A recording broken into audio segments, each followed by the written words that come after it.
This presentation is about scanning electron microscopy for biological specimens by Group 7.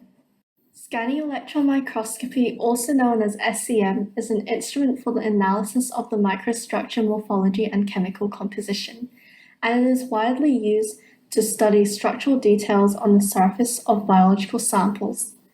When it's at a relatively lower magnification, it can obtain a large amount or sample at once, while at higher magnification, it is able to get high-resolution images of that specific structure. In SEM, sample preparation is an essential step which must be carried out for an accurate result. The conventional sample preparation process includes fixation, dehydration, drying, and optionally conductive coating. Fixation is normally performed in aldehyde buffers, as they are used as a vehicle for the chemical fixative.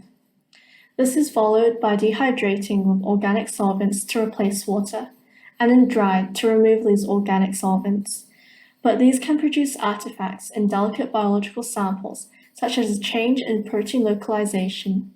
However, a quantitative characterization of the morphological changes caused by the steps is currently lacking.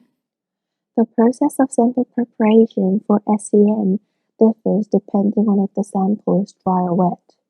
If the sample is dry, it will go through the vapor fixation, which is easy but harsh, and if the sample is wet, it will go through the chemical fixation, which is a quick procedure.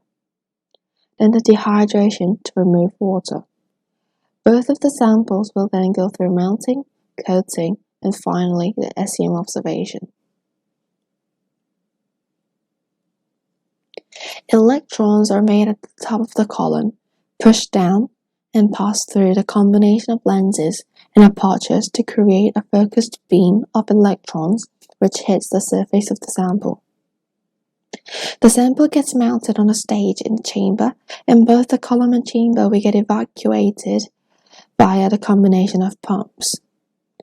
The position of the electron beam on the sample will be controlled by scan coils located above the objective lens. This scanning enables us to collect the information of the specific area. Signals will be produced as a result of the electron, and samples interact, and the signals will get detected. SEM produces images by scanning the sample with a high-energy beam of electrons. The electrons interact with the sample to create secondary electrons, backscattered electrons, and characteristic X-rays. The signals get collected by detectors, which form images and are displayed on the screen. Although the maximum resolution depends on numerous factors such as the electron spot size, where, usually, modern-sized SEMs provide resolution between 1 to 20 nanometers. Secondary electrons are low-energy electrons that are only detected when they are generated close to the surface of the sample. They have the best imaging resolution and are used to show the morphology and topography of the sample. Backscattered electrons are created when electrons in the electron beam arcs around the nucleus due to the electromagnetic force to come back out of the sample. The number of backscattered electrons is proportional with the size of the atom's nucleus, and can be used to help analyze the sample's crystalline structure. Characteristic X-rays are generated when an electron moves from the outer shell of an atom into the inner shell. The X-ray photons emitted are unique to that element, and hence can be used for elemental analysis.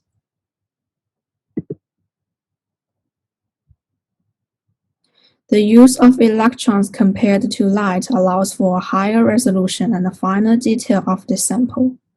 Hence, an electron gun is used to fire a thin beam of electrons at the sample. There are two types of guns that can be used: a thermionic emission gun and a field emission gun. Both have an electron source and use voltage to direct the electrons to the sample. A thermionic emission gun applies thermal energy to the cathode filament to emit electrons, whereas a field emission gun uses a strong electric field to pull electrons from a sharply pointed emitter.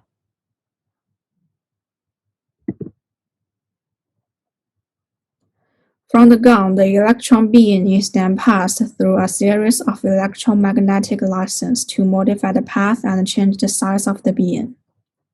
In the case of SEM, the lens can manipulate electron trajectory to form a small electron probe.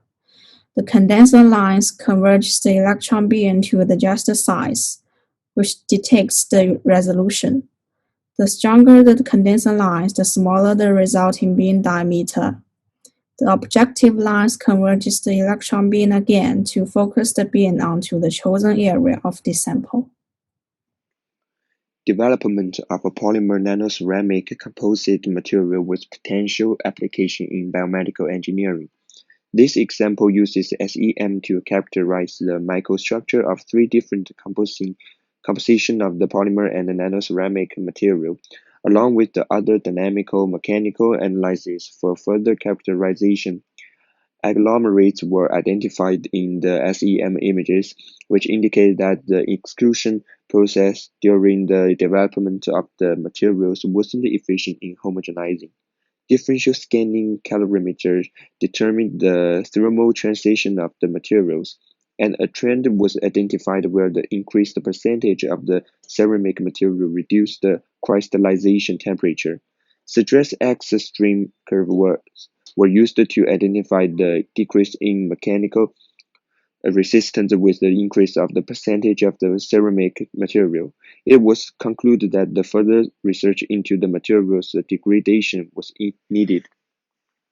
Evaluation of in vivo adsorption of the blood elements onto hydro-coated silicon rubber by scanning electron microscopy and the Fourier transform inferred spectroscopy.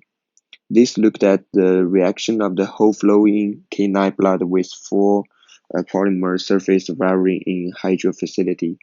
Data obtained by SEM and the Fourier transform inferred analysis was used to find the relative amount of the protein present and determine the type and amount of the adhering blood cells and the fibrin.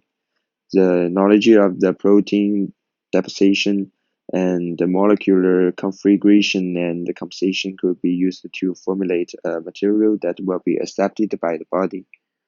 Different degrees of the hydrophilicity was obtained by coating silicon rubber with three different hydroformulations. These materials were used as the femoral artery to vein shortened and removed after 15 minutes. They are then analyzed through SEM and FTIR, which includes scanning the samples with infrared light to observe the chemical properties. From the SEM micrographs and the FTIR spectra, the more hydrophilicity and the hydrographed surface, the less fibrin and cellular elements deposit on it. This trend remained similar across all dogs. There is also considerable variation in thrombus deposition, which is likely due to the progressive thrombus buildup and embolization. This is all the reference used by our group, and thank you for your listening and watching.